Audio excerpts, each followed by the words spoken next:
जय हिंद स्टूडेंट्स आज के लेक्चर में हम लोग बात करेंगे जो डी ऑर्बिटल्स होते हैं वो किस किस तरह का बॉन्ड बनाते हैं और साथ में एक्साइटेशन थ्योरी को हम लोग आज स्टार्ट करेंगे। क्योंकि होता क्या है कि हम केमिकल बॉन्डिंग में पी ब्लॉक पर बहुत ज्यादा फोकस करते हैं, पी ऑर्बिटल्स पर, और डी ऑर्बिटल्स की बात ही नहीं करते हैं, जिसके कारण 12th क्लास में बच्चे को कोऑर्डिनेशन कंपाउंड और डी एंड एफ ब्लॉक में काफी सारी क्रैमिंग करनी पड़ती है, बहुत सारा रट्टा लगाना पड़ता है। तो वो चीज ना करनी पड़े इसलिए हम हमारी केमिकल बॉन्डिंग में डी ऑर्बिटल्स को भी काफी टाइम देंगे, उससे जुड़ी बातों को भी डिस्कस करेंगे। तो स्टार्ट करते हैं हमारा आज का लेक्चर।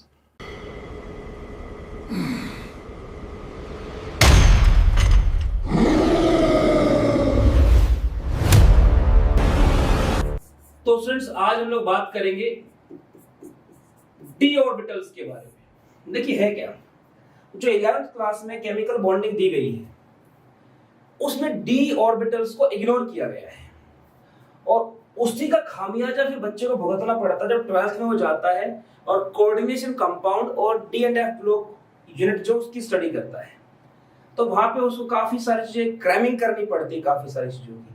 तो हम ये गलती नहीं करेंगे, हम हमारी केमिकल बॉन्डिंग में डी ऑर्बिटल्स को पूरा टाइम देंगे। ठीक है, देखो तीन तरह की ओवरलैपिंग ये करते हैं, तीन तरह के बॉन्ड ये बनाते हैं, तीन तरह के कोवेलेंट बॉन्ड्स। इस पूरे यूनिट में मैं आपसे कोवेलेंट बॉन्ड की बात करने वाला हूं, मैं आयनिक बॉन्ड की या मेटलिक बॉन्ड की बातें नहीं करने वाला हूं। एक होता है आपका सिग्मा बॉन्ड, एक होता है पाई बॉन्ड, एक होता है डेल्टा बॉन्ड। ठीक है, ये है। बारी बारी से बातें करते हैं। पहले सिग्मा बॉन्ड की बात करते हैं। हमारे पास 5 डी ऑर्बिटल्स होते हैं, उनमें से जो सबसे अच्छी तरह सिग्मा बॉन्ड बना सकता है वो होता है आपका डी जेड स्क्वायर। कारण क्या है, देखो हमें पता है जो डी जेड स्क्वायर होता है, जो डी जेड स्क्वायर होता है हमारे पास, वो एक मिक्स्ड ऑर्बिटल होता है। मतलब वो प्योर ऑर्बिटल नहीं है, वो आपके दो तरह के ऑर्बिटल्स के आपस में मिलने से बना होता है। तो उसमें जो इलेक्ट्रॉन डेंसिटी होती है वो ज्यादा होती है। ये हम ऑलरेडी डिस्कस कर चुके हैं जब हमने इनकी शेप्स की बात की थी,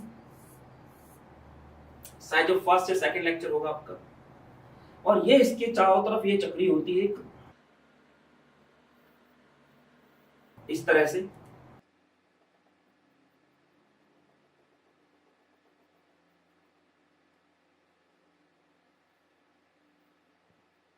ठीक है, अब देखिए ये जो दो लूप्स आप देख रहे हैं, ये और ये हर एक लूप क्या है, दो लूप्स के मिलने से बना है, 2 लूप्स। तो इसमें क्या, इनमें इलेक्ट्रॉन डेंसिटी क्या होगी, ज्यादा होगी।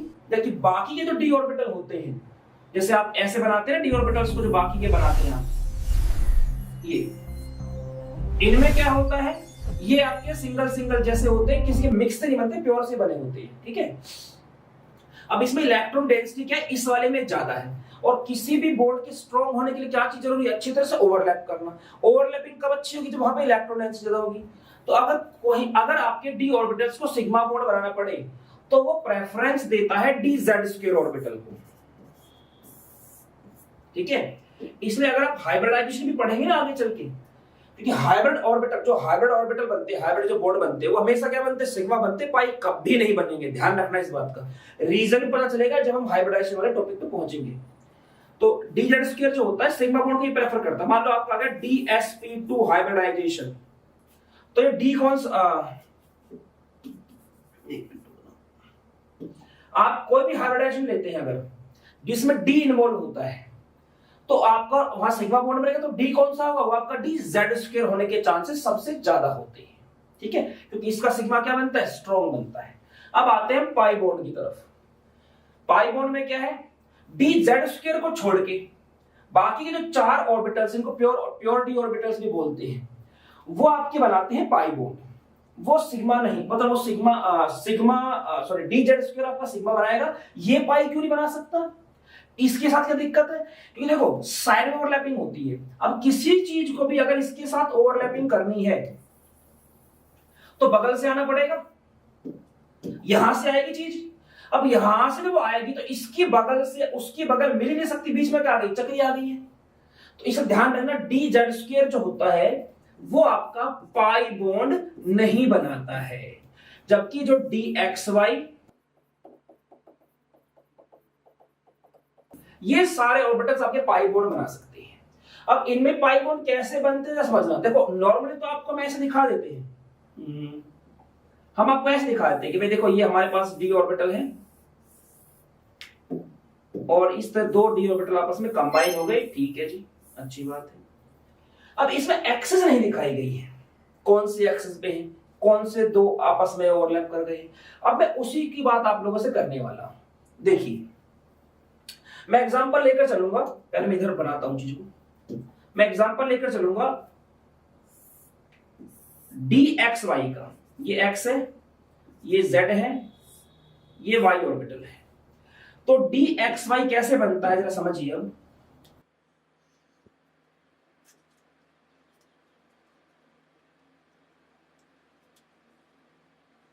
ये हमारे पास जेड ऑर्बिटल है, ये एक्स ऑर्बिटल है, और जो आपकी तरफ जाएगा वो क्या होगा, वाई ऑर्बिटल रहेगा, जो ऑब्जर्वर की तरफ रहेगा, जो आपकी तरफ, ठीक है। तो अगर मैं डी एक्स वाई की बात कर रहा हूं, ये वाई है और ये एक्स है, तो जो चार लूप आप देखते हो कैसे बनेंगे, देखो ये एक्स था, ये वाई था, तो देखो जो एक्स के करीब जाएगा ये इधर, ठीक है, ये जो एक्स के इस तरफ है ना, मतलब आप लोग जो देख रहे हैं आपकी लेफ्ट हैंड साइड पे, ठीक है ना, ये एक्स एक्स करीब है और आपके लेफ्ट हैंड साइड पर है, तो इसका दूसरा लूप होगा ना, वो क्या होगा, इसके इधर होगा, लेफ्ट साइड राइट साइड पे आएगा। समझ रहे मेरी बात को, देखो ये इधर है, ठीक है, इसके आपके लेफ्ट पर है, तो ये इधर जाएगा तो इधर से निकलेगा ना ये। अब ये किस तरफ आएगा, आपके राइट पे आएगा और एक्सिस के इस तरफ आएगा। ऐसे जो ये वाई वाला बनेगा दूसरा वैल्यू, वो किस तरफ आएगा, वो इधर वाई एक्सिस से इस तरफ आएगा, तो इस तरफ क्या बनेगा, वाई के पीछे की तरफ पड़ेगा, ठीक है। अब मैं इसी को बनाने वाला हूं यहां पे। तो ये जो वाई आप देख रहे हैं, वाई एक्सिस, ये सामने की तरफ निकला हुआ है, तो जो सामने और पीछे की, जो सामने की तरफ निकला होगा, मैं उसको ऐसे बना रहा हूं, जैसे मान लो ये हिस्सा इसका आया हुआ बाहर की तरफ, बोर्ड से बाहर, और ये हिस्सा गया हुआ इसका बोर्ड के अंदर की तरफ, ठीक है। ऐसे ही जो इधर वाला हिस्सा है जो बाहर आया उसको मैं ऐसे दिखा रहा हूं थोड़ा सा डार्क करके। जो एक्स वाला है वो जैसे इधर क्या है, एक्स से बाहर की तरफ दिखा दिया मैंने, ये दिखा दिया एक्स से बाहर की तरफ, ठीक है। अब उस तरफ क्या होगा, ये एक्स से अंदर की तरफ जाएगा, इस तरह से पीछे की तरफ चला गया, ठीक है।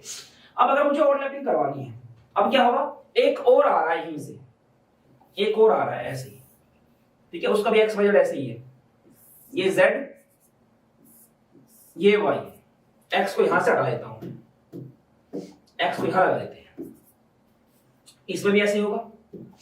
तो इसका जो ग्रीन है, इसका जो वाई, ये एक्स है, ये ऐसे इधर ऐसे है, और इधर हिस्सा कैसे है, इधर हिस्सा ऐसे है, ये बाहर निकला हुआ है। ऐसे वाई वाले को लेके चलेंगे, वाई का ये हिस्सा बाहर की तरफ आया हुआ है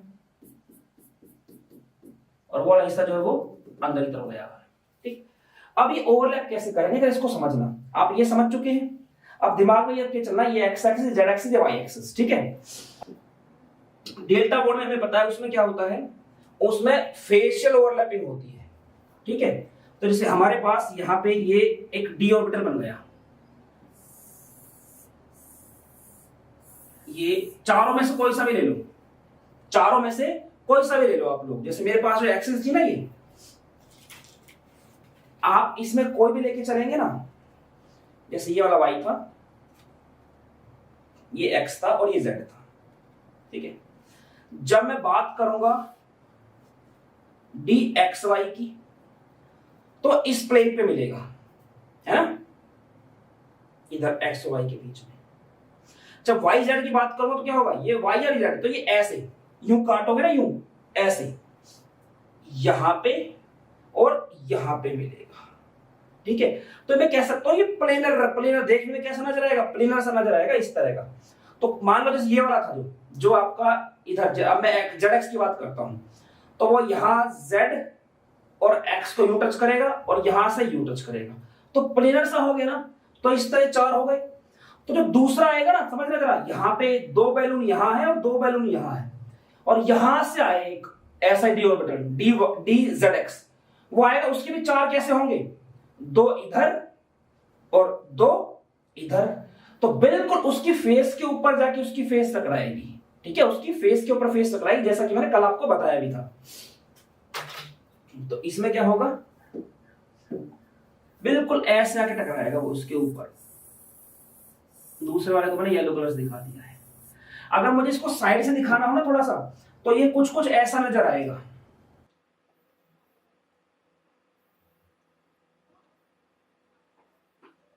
ये मान लो 4 ऑर्बिटल है इस तरह से, ठीक है, और 4 ऐसे में नीचे बना दूं,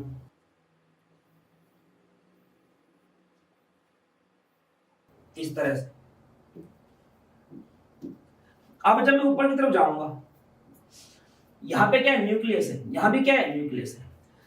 तो जैसे ही ओवरलैप करेंगे, ये जैसे ओवरलैप करेंगे, अब इनको ओवरलैपिंग भी दिखा देते हैं, चलो इनकी, इसको थोड़ा हटा के ओवरलैप करता हुआ दिखा देता हूं। मान लो आपको यहां बना देते हैं, ठीक है, ये हिस्सा ओवरलैप कर गया, और उसके पीछे जा रहा होगा, पीछे वाले से ओवरलैप कर जाएगा वो हिस्सा। ठीक है, ये हिस्सा ओवरलैप कर गया। तो देखो जब ओवरलैपिंग हुई है, तो ऑलरेडी इनके बीच जो न्यूक्लियर डिस्टेंस है वो क्या है, काफी कम है। क्या है, काफी कम है। जबकि इनके बीच आप देखोगे तो कंपेरेटिवली न्यूक्लियर डिस्टेंस क्या होगी, न्यूक्लियस के बीच ज्यादा होगी। ठीक है, तो होता क्या है, हल्की सी ओवरलैपिंग होते इनके न्यूक्लियस के बीच की दूरी कम रहती, तभी ओवरलैपिंग होती, इसलिए बहुत ही वीक बॉन्ड होता है, इसलिए इसकी बात बहुत ही कम की जाती है। लेकिन जब आप कोऑर्डिनेशन केमिस्ट्री करेंगे तो वहां पे इसका भी इंपॉर्टेंट रोल रहेगा। ठीक है, वो बताया नहीं गया कि डेल्टा बॉन्ड सिलेबस में है, पर उसको बताए बिना उसकी समझ डेवलप नहीं की जा सकती जो जब वो ज्योमेट्रीज वगैरह आएंगी। तो इसलिए हल्का सा ही मैं इसके बारे में बताऊंगा कि ये डेल्टा बॉन्ड होता है, कि जो 4 ऊपर है वो 4 नीचे वाला बिल्कुल ऐसे आके टिक जाएंगे। ठीक है, और न्यूक्लियर डिस्टेंस कम होती है, ज्यादा ओवरलैपिंग हो नहीं सकती। मैं इनको देखो जितनी ओवरलैपिंग ज्यादा उतना बॉन्ड स्ट्रॉन्ग। ज्यादा ओवरलैप कराऊंगा तो क्या होगा, न्यूक्लियस के बीच में रिपल्शन पैदा हो जाएगा, फिर दूर भागने स्टार्ट हो जाएंगे ऐसे। ठीक है, ये आपका डेल्टा बॉन्ड है। कौन नहीं बना सकता इसको कौन नहीं बना सकता, अगर आपसे कोई पूछ ले तो इसका आंसर क्या देंगे। चलो पहले इधर चलता हूं, आप ज्यादा सोचना। डी जेड स्क्वायर तो बना ही नहीं सकता, इसमें 4 लूप है ही नहीं, तो इसकी बात होगी नहीं। बाकी जो 4 है, जिनमें 4 लूप्स होते हैं, क्या वो 4 बना सकते हैं, देखिए बात करेंगे। तो मैं पहले इसकी बात करूंगा, एक बार आप इसका स्क्रीनशॉट ले लीजिए। ठीक है, तब तक मैं अपने बैलेंस को थोड़ा सही करता हूं, आपको समझाने के लिए कर लीजिए। देखिए स्टूडेंट, ये हमारे पास 2 ऑर्बिटल लिए हैं मैंने। ठीक है, इसमें ये मान के चलिए जो आपका ब्लू है, ये ब्लू और ग्रीन, ये एक्स एक्सिस वाला है, और दूसरा आप देख रहे हो येलो और रेड, ये वाई एक्सिस वाला है। ठीक है ना, ये आपका ऐसे इसमें लेके चलता हूं मैं, ऑरेंज और रेड एक्स पे है, और रेड और येलो आपका वाई वाला है। जब ये सेम एक्सिस के अलोंग आते हैं, एक दूसरे क्लोज आते हैं, देखो होता क्या है, यहां पे ये एक्स वाला इससे यूं कंबाइन हो गया, ठीक है, और ये वाई वाला इससे यूं कंबाइन हो गया। ठीक है, पर फर्क क्या, अगर क्वाड्रेंट लेके चलो, आप क्वाड्रेंट में लेके चलो, तो अगर एक्सिस लेके चलो आप, एक्स एक्सिस मतलब जैसे बीच में सेंटर है वो 0 पे है, आपके लेफ्ट साइड पर जो है वो नेगेटिव लिखा हुआ है, इसका नेगेटिव ग्रीन जो है नेगेटिव में आ रहा है, और ये किस में आ रहा है, पॉजिटिव में आ रहा है। ऐसे इसमें बात करेंगे तो इसका रेड क्या है, नेगेटिव में आ रहा है, इसका ऑरेंज क्या है, पॉजिटिव में आ रहा है। तो इसका तो पॉजिटिव वाला होता है। अब यहाँ पे मैं वेव फंक्शन की बात नहीं कर रहा हूं, मैं खाली समझा रहा हूं कि जो इसका इधर, इसका राइट वाला इसके लेफ्ट वाले से जाके मिल जाएगा यूं, ऐसे यहाँ पे ओवरलैपिंग होती है इस तरह से। तो वाई वाई के साथ जुड़ता है, एक्स एक्स के साथ जुड़ता है, तो इस तरह ओवरलैपिंग होती है इनकी। और अगर ये ऐसे हो ना, यूं आके, अब जरा समझना, यहां पे एक चीज समझ सकते हो, देखो ये पाई बॉन्ड है, अब इनके ना सेंटर देख लो, इस ऑर्बिटल का सेंटर और इस ऑर्बिटल का सेंटर, इनके बीच की दूरी देख लो, ठीक है, इतनी दूरी है।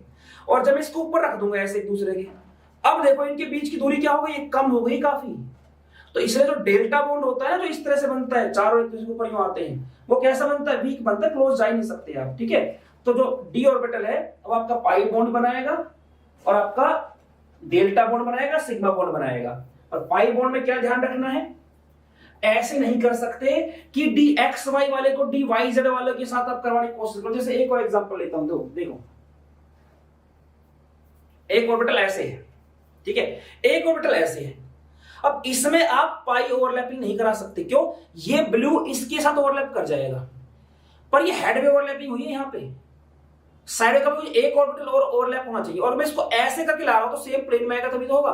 तो इसलिए डी एक्स वाई के साथ ही ओवरलैप करेगा, डी वाई जेड के साथ ओवरलैप करेगा। इस तरह से आपको चीज देख के चलनी है, ठीक है ना, एक्स वाई जेड एक्स के लिए, ठीक। तो मेरा मानना आपको क्लियर हो गया होगा, ठीक है। अब चलते हैं आगे।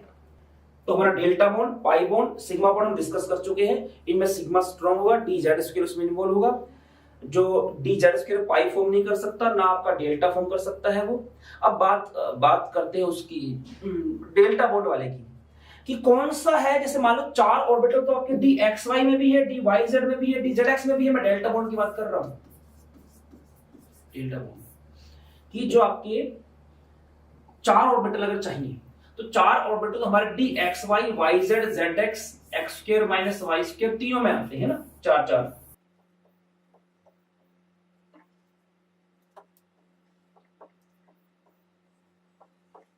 X Z Y. यहां बात करेंगे एक्स और वाई के बीच बन रहा है डी एक्स वाई हो गया, ठीक है। ये आपका एक्स स्क्वायर वाई स्क्वायर ले लेते हैं हम इसको, डी, ये आपका वाई जेड हो जाएगा, एक आपका डी जेड एक्स लेना है हमें।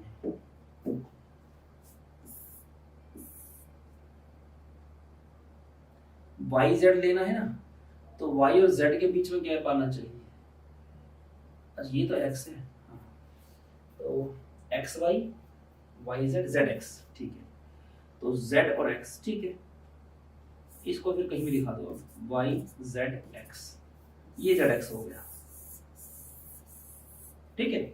अब 4 लूप इन सब के अंदर है, तो क्या जब ऊपर से 4 आएंगे तो इन ये सभी डेल्टा बॉन्ड बना सकते हैं? तो जी नहीं बना सकते हैं। इसमें से आपका जहां जहां जेड कोऑर्डिनेट आएगा, ये क्या था आपका डी जेड एक्स, ठीक है। ना तो ये बना सकता आपका डेल्टा बॉन्ड, ना ये बना सकता। भाई ऐसा क्यों? इनमें भी तो 4 ऑर्बिटल है। तो जरा समझना, पहले सिग्मा बनेगा ना, फिर पाई बनेगा, फिर डेल्टा बनेगा। सीधा पहले डेल्टा तो बनना नहीं है। और सिग्मा बनाने के लिए जो आपका ऑर्बिटल है, जो आपका एटम है, वो पहले किसको डालेगा? वो डालेगा जेड स्क्वायर को। तो जैसे मान लो ये आपका डी जेड स्क्वायर आ गया एक एटम का, जो दो आपस में ओवरलैप हो रहे हैं उनमें से, ठीक है ना, ये आ गया आपका सिग्मा, आ गया ये। तो डी जेड स्क्वायर होगा कवर। अब इस बात को समझना, जब एक तरह से यूं यहां पे ये जेड स्क्वायर आपस में मिल गया, ठीक है, तो अब यहां पे डेल्टा नहीं बन सकता। क्यों नहीं बन सकता? जो जेड वाला होगा, जो जेड होगा वो थोड़ा बाहर की तरफ निकला हुआ है, ठीक है। इसको कुछ यूं मान के चलो आप, पाई बॉन्ड कब बनता है? 90 डिग्री पे होगा वो सिग्मा के, तभी तो पाई बनेगा। ऐसे डेल्टा भी 90 पे होगा। जब आपका जेड ऐसे आ चुका है तो इसके 90 पे क्या बचा? जेड एक्सिस के 90 पे बचा ही क्या? एक्स एक्सिस और वाई एक्सिस। समझ के देख लो जरा चाहो तो। ये जेड है, ये एक्स है और ये वाई है, ठीक है। अब समझना, जब यहां से ये जेड स्क्वायर जो था ना, यहां से ओवरलैप कर गया, सिग्मा बन गया। डेल्टा पाई बन गया। डेल्टा बनाना, 4 ऑर्बिटल एक दूसरे के सामने आने चाहिए। अब वो कब होंगे, पाई भी कब बनेगा, देखो जो पैरेलल होगा, जो इसके परपेंडिकुलर होगा, वहीं पर तो चीजें पॉसिबल है ना इसमें, पाई बनने के लिए भी तो डेल्टा बनने के लिए परपेंडिकुलर चाहिए। तो जो z है, जो zx क्या है, वो देखो dz² और zx क्या होगा, zx ऐसा है यहां और यहां। तो ये जो ऑर्बिटल है, क्या ये इस एक्सिस के 90 डिग्री पे है? नहीं है, नहीं है भाई, तभी तो ऊपर से आके 4 की 4 ऑर्बिटल कंबाइन होंगे। वो 4 की 4 किसके परपेंडिकुलर, सिग्मा बॉन्ड के परपेंडिकुलर आ रहे हैं वो। और जो z कंटेंट आ गया, चाहे तो yz हो और चाहे वो zx हो, दोनों ही क्या है, इधर है। तो इसके 90 डिग्री पे तो है ही नहीं, तो सिर्फ कौन कौन कर सकते हैं डेल्टा बॉन्ड फॉर्मेशन, xy और x² माइनस y²। ठीक है, ये दो ऑर्बिटल जो है ये आपका डेल्टा बॉन्ड फॉर्म कर सकते हैं, dx² माइनस y², dxy। और क्यों कर सकते हैं, क्योंकि ये dz² का जो एक्सिस होता है, इसके क्या होते हैं, ठीक परपेंडिकुलर होते हैं। ठीक है, ले लीजिए स्क्रीनशॉट इसका। तो ध्यान रखना कोई आपसे पूछ ले, हालांकि मैं इसको डिस्कस करूंगा जब बीएससी पीआर थ्योरी करवाएंगे, कि क्या कोई ऐसी ज्योमेट्री है जिसमें z परसेंटेज ना हो, मतलब z एक्सिस को बिल्कुल हटा के चले। तो हाँ, स्क्वायर प्लेनर, जो आप स्क्वायर प्लेनर में ऐसे लिख देते हो ना, DSP2 हाइब्रिडाइजेशन, गहराई समझोगे ना, तो d कौन सा, इधर आपका dx² माइनस y² है, इधर z कंटेंट नहीं, इसमें z² नहीं ले सकते हम लोग। s आपका नॉर्मल s है, और p कौन सा है, px और py वाला, pz नहीं है। तो जो आपकी स्क्वायर प्लेनर ज्योमेट्री होती है, ये किसकी हाइब्रिडाइजेशन होती है, उधर डिस्कस करूंगा अच्छी तरह से। तो जो स्क्वायर प्लेनर ज्योमेट्री होती है आपकी, वो z एक्सक्लूडेड ज्योमेट्री होती, मतलब उसमें z कंटेंट नहीं होता है। ऐसा कोई पूछ ले, कोई बॉन्ड ऐसा जो z एक्सिस का ना बन सकता, हाँ जी है, कौन सा, डेल्टा बॉन्ड। ठीक है ना, कौन सा है, डेल्टा बॉन्ड। डेल्टा बॉन्ड में क्या यूज होगा, या तो dxy या dx² माइनस y²। ठीक है, तो ये तो हो गया आपका z एक्सक्लूडेड ज्योमेट्री, और जो डेल्टा बॉन्ड है ये क्या हो गया आपका, z एक्सक्लूडेड बॉन्ड। ठीक है जी, चलते हैं आगे। अब बताओ, स्क्वायर प्लेनर ज्योमेट्री आपके सिलेबस में है कि नहीं है, है ना? ठीक है, तो देखो आगे चलते हैं इसमें। तो इस तरह बहुत सारी चीजें हैं जो आपको पता चलेंगी धीरे धीरे। अब क्योंकि अभी तक तो क्या था भाई, डी, अब ये सारे हाइब्रिड ऑर्बिटल है। अब हाइब्रिड है, सिग्मा बॉन्ड बनाएगा तो dz² आना चाहिए, इसमें तो नहीं जी dz², समझे? तो सारे रीजन, तो अब बताओ स्क्वायर प्लेनर ज्योमेट्री आपके सिलेबस में है कि नहीं है ना? लेकिन इसकी एक्सप्लेनेशन कैसे मिलेगी, जब हम चलेंगे धीरे धीरे धीरे, वहां पर जाके आपको सारी ज्योमेट्री अच्छी तरह समझ में आएगी। ठीक, तो अब मैं बात करता हूं कोवेलेंसी की। कोवेलेंसी क्या है, कोई एटम कितने कोवेलेंट बॉन्ड बना सकता है, वो उसकी कोवेलेंसी होती है।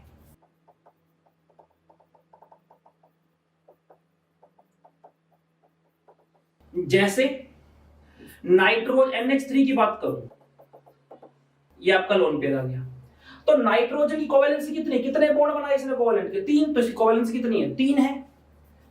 H2O की बात करूं, ऑक्सीजन की कोवेलेंसी कितनी है, 2 है। अगर H3O प्लस की बात कर ले इसी में हम, अब कोवेलेंसी कितनी है, 3 है। NH4 प्लस की बात करें हम, यहां नाइट्रोजन की कोवेलेंसी कितनी है, 4 है। PCl3 की बात करें अगर हम, फॉस्फोरस कितने कोवेलेंट बॉन्ड बना रहा है, 3, तो कोवेलेंसी कितनी होगी, 3। PCl5 की बात करें अगर हम, कोवेलेंसी कितनी है, 5 है। तो इस तरह से कोवेलेंसी का मतलब क्या होता है, कोई एटम कितने कोवेलेंट बॉन्ड फॉर्म कर सकता है, उसे उसकी कोवेलेंसी बोला जाता है। ठीक है, तो अब बात करेंगे हम लोग एक्साइटेशन थ्योरी की, जो कि बहुत ही इंपॉर्टेंट और बहुत सारी चीजों के रीजन उससे पता चलते हैं। स्क्रीनशॉट ले लीजिए इसका। देखिए स्टूडेंट्स, हम बात करेंगे एक्साइटेशन थ्योरी की। बहुत इंपॉर्टेंट थ्योरी, बहुत इंपॉर्टेंट। बहुत सारी चीजों के आपको रीजन पता चलेंगे इसके अंदर। क्या कहती है ना, मेरा एक्साइट करना होता है, इलेक्ट्रॉन को एक्साइट करना पड़ेगा। इधर सबसे अच्छा एग्जांपल है कार्बन। इसके लिए कॉन्फ़िगरेशन होती है 1s2 2s2 और 2p2। अगर वैलेंस शेल की बात करूं, क्योंकि जो शेल बॉन्ड बनाने में पार्टिसिपेट करती है वैलेंस शेल होती है, उसी के इलेक्ट्रॉन पार्टिसिपेट करते हैं। तो s में है 2 इलेक्ट्रॉन और p में है इस तरह से 2 इलेक्ट्रॉन। ठीक है, तो कार्बन कितने बॉन्ड बना सकता है? एक 2। इसका भी यूज करूं तो एक कोऑर्डिनेट बॉन्ड फॉर्म कर दिया। 3 बॉन्ड फॉर्म होने चाहिए, है ना। 2 भी फॉर्म कर सकता, 3 भी फॉर्म कर सकता है ना। लेकिन और 4 भी फॉर्म कर सकता है, लेकिन 4 कब होगा? जब इसका एक इलेक्ट्रॉन जंप करके आगे आ जाए। अब हो गए जिसके 4 अनपेड इलेक्ट्रॉन, अब चौथा बॉन्ड भी बनेगा। आपने कभी ये नहीं सुना होगा कि कार्बन की कोवैलेंसी 2 होती है। देखा जाए तो 2 अनपेड इलेक्ट्रॉन थे ना। आप हमेशा ये सुनेंगे कि जैसे नाइट्रोजन की बात करो, नाइट्रोजन में 3 भी होती है, 4 भी होती है। NH4 प्लस में 4 थी, PCl3 में P की 3 थी, PCl5 में P की 5 थी। कार्बन के हम 4 ही सुनते हैं हमेशा। तो कार्बन हमेशा 4 बॉन्ड बनाता दिखेगा। 4 बॉन्ड बनाने का मतलब क्या है? इसका इलेक्ट्रॉन आगे जंप कर गया होगा, तभी तो 4 अनपेड होंगे। क्योंकि अगर मैं इसका एनर्जी लेवल डायग्राम बनाऊं, अगर इसका एनर्जी लेवल डायग्राम बनाया जाए, ये इसका 1s है जिसमें 2 इलेक्ट्रॉन है, ये इसका 2s है, क्योंकि एक से ज्यादा इलेक्ट्रॉन आ गए ना तो पेनिट्रेशन और शील्डिंग दोनों होगी, तो डिजेनरेसी खत्म। 2s2 यहां पे आ गया, 2p2 यहां पे आ गया। अब अगर इसको अनपेयर्ड करना है, इसको यहां भेजना है, कम एनर्जी से ज्यादा एनर्जी भेजना है, तो एनर्जी देनी पड़ेगी ना। इसको एक्साइट करवाया है मैंने, है ना। इसको एक्साइटेड स्टेट में इसको एक्साइट करवा के मैंने ऊपर भेजा है। तो कार्बन के लिए आप कभी ये नहीं सुनेंगे कि इसके 2 बॉन्ड बनाए, 2 कोवैलेंस, सब 4 ही सुनते हैं इसके हमेशा। ठीक है, तो है क्या समझना एक चीज को, जो एक्साइटेशन होता है वो 2 तरह का होता है। ठीक है, टाइप ऑफ एक्साइटेशन। एक होता है फ्री एक्साइटेशन,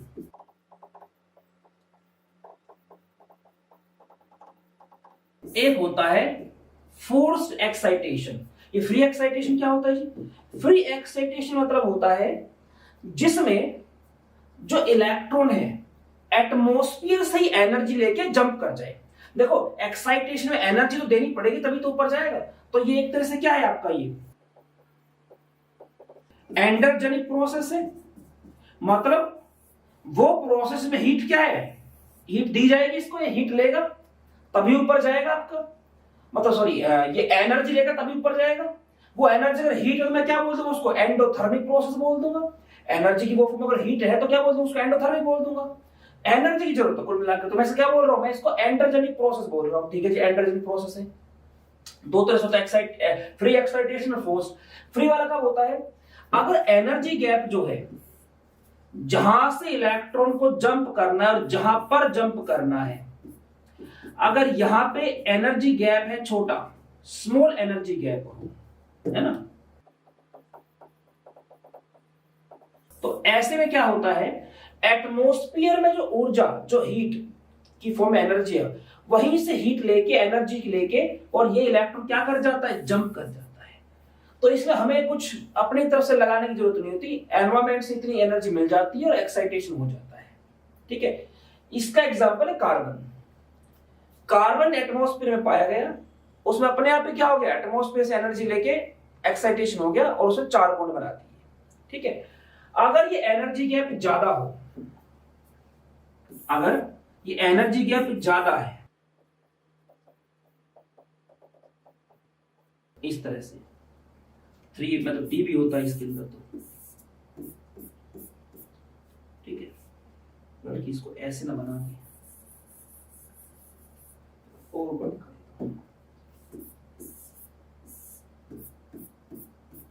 ये 3D है, ये 3P है, ये 3S है।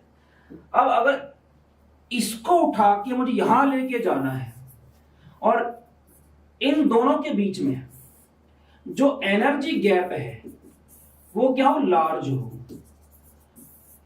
और इतना हो कि एटमॉस्फेयर से एनर्जी लेके ये एक्साइटेशन कराना पॉसिबल ना हो। अब ये होगा फोर्स्ड एक्साइटेशन, कि हमें इसे किसी और तरह से एनर्जी सप्लाई करके तो इतनी एनर्जी देनी पड़ेगी कि यहां से यहां जंप कर जाए। तो ऐसा एक्साइटेशन होता है आपको फोर्स्ड एक्साइटेशन। इसलिए फास्फोरस की जो कोवेलेंसी है आपको 3 भी सुनने को मिलेगी, 5 भी सुनने को मिलेगी। ठीक है, ये फोर्स्ड वाली है, ये तो इसमें 3 तो अनपेड इलेक्ट्रॉन होते ही इसके अंदर। इसमें फास्फोरस का एग्जांपल लेके चलो, क्या होता है 3s2 3p3, और PCl5 में 5 बॉन्ड बनाता है, वो 5 कब बनेंगे, जब इसका इलेक्ट्रॉन यहां जंप कर जाएगा। तो वो कैसा होता है, वो फोर्स्ड एक्साइटेशन है, क्योंकि इसमें एनर्जी गैप क्या है, ज्यादा है। अब अगर एनर्जी गैप ज्यादा है, फोर्स्ड एक्साइटेशन है, वो किस तरह का फोर्स होता है जिसके जरिए एक्साइटेशन करवाया जाता है। कंडीशन क्या होती है एक्साइटेशन की, तो अभी तक तो 2 तरह का एक्साइटेशन था, अब बात करेंगे कंडीशन क्या है एक्साइटेशन के लिए। तो इसका स्क्रीनशॉट ले लीजिए आप एक बार। तो देखिए अब बात करेंगे कंडीशंस फॉर एक्साइटेशन। 2 कंडीशंस होती हैं, एक को बोलते हैं प्राइमरी कंडीशंस, एक को बोलेंगे सेकेंडरी कंडीशन। प्राइमरी कंडीशन क्या कहती है कि भाई देखो, एक्साइटेशन के लिए जो चीज सबसे ज्यादा जरूरी है वो है एम्प्टी ऑर्बिटल का होना।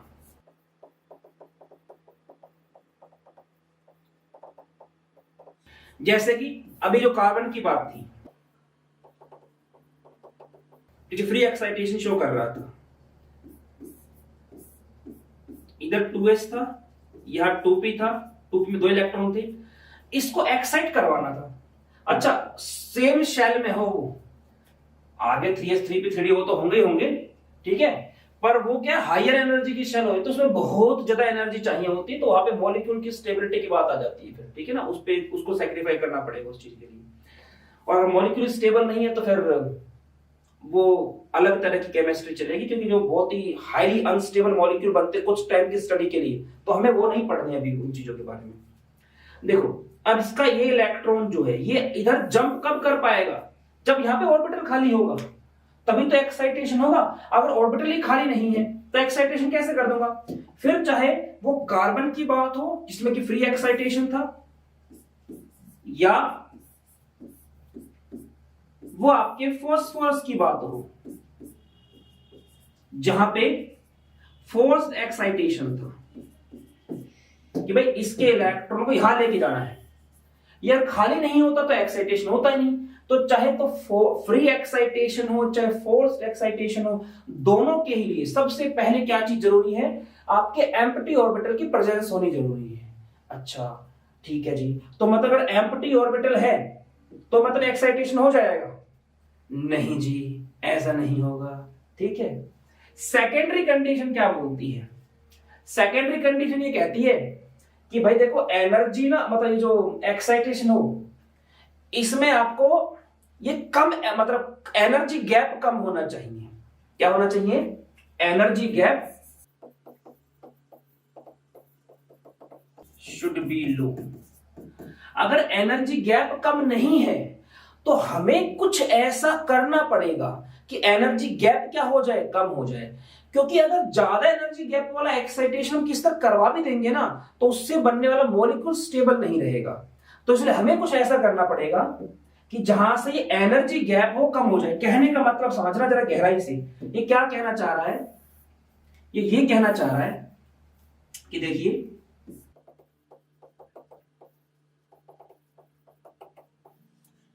कि हमारे पास ये न्यूक्लियस है, ठीक है, ये न्यूक्लियस है। तो अब मान लो जहां एक्साइटेशन होना है वो हिस्सा ये है, ये 3s, ये 3p और ये 3d, इस तरह से है ये, ठीक है। तो यहां के इलेक्ट्रॉन को उठा के मुझे ऊपर लेके जाना, तो एनर्जी गैप कितना है, ये इनके बीच में एनर्जी गैप है ना, ये जो है ये एनर्जी गैप है, तो ये क्या लार्ज एनर्जी गैप है। और क्यों है, न्यूक्लियस से इसकी दूरी 3s की और 3p की जो दूरी है न्यूक्लियस से, उसमें काफी ज्यादा अंतर है। तो अगर मैं इन सबशेल्स को सिकोड़ दूं, एक दूसरे के पास ले आऊं किसी तरह से, और कुछ ऐसा हाल कर दूं इनका कि ये आपका 3s है, ये 3p हो गया, और ये मान लीजिए आपका 3d आ गया, 3d 3p 3s।